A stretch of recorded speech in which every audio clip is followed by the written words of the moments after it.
Hello বন্ধুরা, কেমন আছো তোমরা সবাই? মা, আমরা একটু বাইরে খেলতে যেতে চাই। ঘরের ভিতরে আর ভালো লাগে না মা, একটু বাইরে খেলতে যাই মা। বাচ্চারা, তোমরা সবে উঠতে শিখেছো। এখন যদি জঙ্গলের গভীরে যাও তাহলে হারিয়ে যেতে পারো। তার চেয়ে বরং বাসাতেই দুই ভাই বোন মিলে খেলাধুলা করো। বাইরে যাবার অযথা কি প্রয়োজন বলো তো?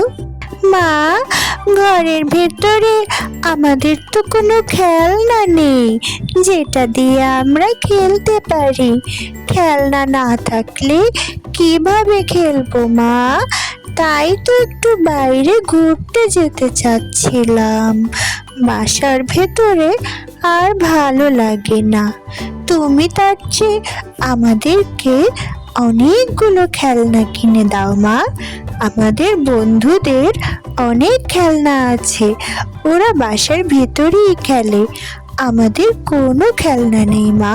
বাচ্চারা, আমরা জঙ্গলের মধ্যে কোনো মতে বাসা বানিয়ে থাকি। এই জঙ্গলে আমি খেলনা কোথায় পাবো? তোমাদের জন্য প্রতিদিন খাবার নিয়ে আসি, কত কষ্ট করে খাবার খুঁজে আনি। এর মধ্যে আমি খেলনা কোথা থেকে জোগাড় করব বলো? তোমরা একটু কষ্ট করে মানিয়ে নাও, লক্ষ্মী ছেলে মেয়ে আমার। ঠিক আছে, আপাতত বাইরে খেলতে যাও, তবে বেশি দূরে যেও না কিন্তু, তাহলে হারিয়ে যেতে পারো। মনে থাকবে তো? ঠিক আছে মা, আমরা তাহলে বাইরে ঘুরতে যাই। বেশি দূরে যাব না, তাড়াতাড়ি বাসায় চলে আসবো মা। বন্ধুরা, টুনি পাখি আর তার ভাই জঙ্গলের মধ্যে ঘুরতে গেল। তারা জঙ্গলে এদিকে সেদিকে দুজনে উড়ে বেড়ালো। বন্ধুরা, বোন, আমার অনেক ক্ষুধা লেগেছে।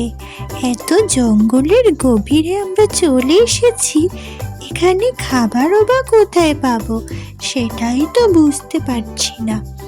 আমার বার্গার খেতে অনেক ইচ্ছা করছে, কিন্তু জঙ্গলের মধ্যে তো কোনো খাবারের দোকানও নেই। এখন কি করা যায় বলো তো? চলো আমরা খাবারের দোকান খুঁজে বেড়াই। হ্যাঁ ভাই, আমারও অনেক ক্ষুধা লেগেছে। জঙ্গলের মধ্যে উঠতে উঠতে বিকাল হয়ে গেছে। আমারও বার্গার খেতে অনেক ইচ্ছা করছে ভাই। এখন কি করা যায় বলো তো? চলো আমরা জঙ্গলের মধ্যে খুঁজে বেড়াই, কোনো বার্গারের দোকান পাই কি না। চলো আমরা দুইজন দুই দিকে উড়ে গিয়ে বার্গারের দোকানের সন্ধান করতে থাকি। খুঁজে পেলেও পেতে পারি, কিন্তু গভীর জঙ্গলে কিভাবে যে বার্গার খুঁজে পাবো সেটাই চিন্তার বিষয়। বন্ধুরা, টুনি পাখি উঠতে উঠতে হঠাৎ একটা ম্যাজিক গাছ দেখতে পেল। সেই গাছে অনেকগুলো বার্গার দেখতে পেল। বন্ধুরা, টুনি পাখি এটা দেখে ভীষণ খুশি হলো। বন্ধুরা, সে চিন্তাই করতে পারেনি যে সে জঙ্গলের মধ্যে একটা বার্গারের গাছ দেখতে পাবে। বন্ধুরা, টুনি পাখি অনেক খুশি হলো।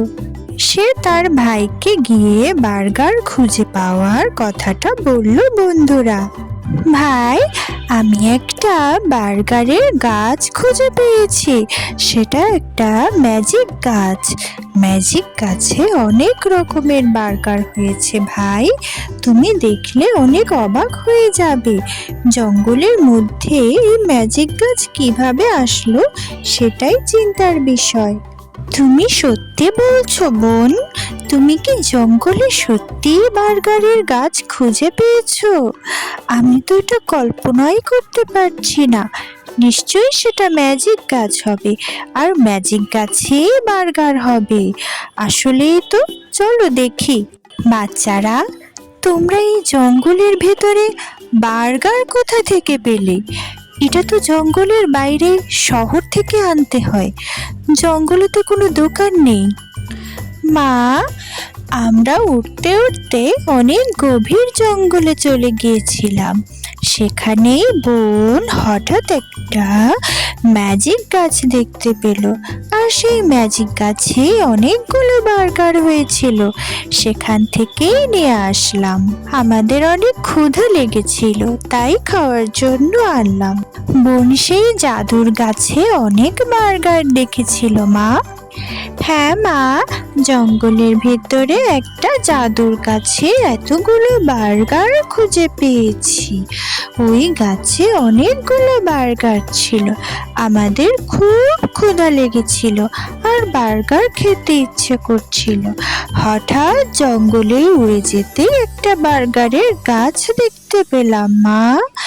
আমি এর আগে কখনোই এরকমটা দেখিনি। বন্ধুরা, তখন টুনি পাখি ওই বার্গারের গাছ থেকে বার্গার নিয়ে দোকানে বিক্রি করতে লাগলো। যেহেতু জঙ্গলে কোনো বার্গারের দোকান নেই, তাই জঙ্গলের পাখিরা যাতে বার্গার খেতে পারে সেজন্য টুনি পাখি বার্গার বিক্রি করা শুরু করলো। তার সব বার্গার জঙ্গলের পাখিরা কিনে নিয়ে খেলো। টুনি পাখি অনেক টাকা পেল। বন্ধুরা, লাইক করো, সাবস্ক্রাইব করো। তোমরা সবাই ভালো থেকো। টাটা, বাই বাই, আল্লাহ হাফেজ।